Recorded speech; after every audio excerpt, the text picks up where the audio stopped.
پیسہ دنیا میں ایسی چیز ہے جو انسان کی سوچ کو بدل دیتا ہے۔ ایک حکایت بیان کی جاتی ہے، ایک کتے کے مر جانے کے بعد کسی شخص نے اس کو مسلمانوں کے قبرستان میں دفن کر دیا۔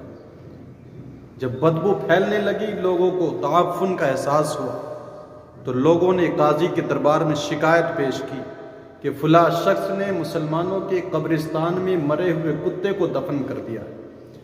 اس شخص کا پتہ لگایا گیا، قاضی کے دربار میں اس کو پیش کیا گیا۔ قاضی نے اس سے سوال کیا، کیا تو نے ہی مسلمانوں کے قبرستان میں کتے کو دفن کیا ہے؟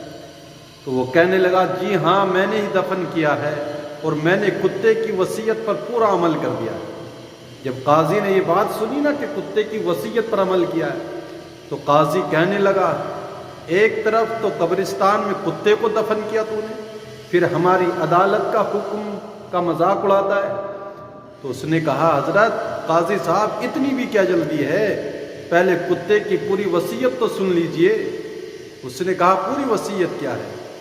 کہا، کتے نے مرنے سے پہلے مجھے 1000 دینار کی تھیلی دی تھی، کہا تھا مجھے قبرستان میں دفن کر دینا، اور یہ تھیلی قاضی صاحب کے لیے ہے، وہ تھیلی میں آپ کے پاس لے کر کے آیا ہوں۔ اب دیکھیے، جو اب تک اس بات سے کتنی نفرت کر رہا تھا قاضی، جب اس نے کتے کی وصیت بناوٹی پیش کی اپنی طرف سے، تو قاضی نے کہا، واہ واہ، کیا فقید المثال کتا ہے۔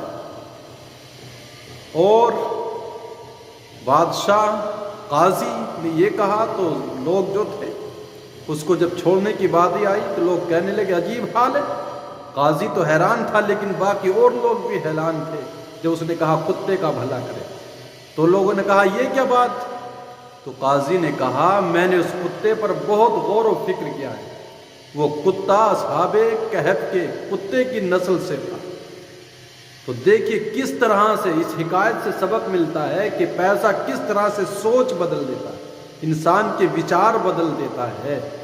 آج بھی ہمارے معاشرے میں کچھ علماء، کچھ جج ایسے ہیں جو نہ کسی اسکل، نہ کوئی مہارت، نہ کوئی فن ان کے پاس ہے، اور اس طرح سے غلط باتوں کا، غلط چیز کا استعمال کر کے ناجائز طریقے سے حرام کو حلال قرار دے رہے ہیں۔ تو بچیں اس چیز سے، اپنے اندر وہ قابلیت اور وہ علمی لیاقت پیدا کریں تاکہ آپ اس پیسے کے آگے اپنی اس قابلیت کا غلط ناجائز استعمال نہ کر سکیں۔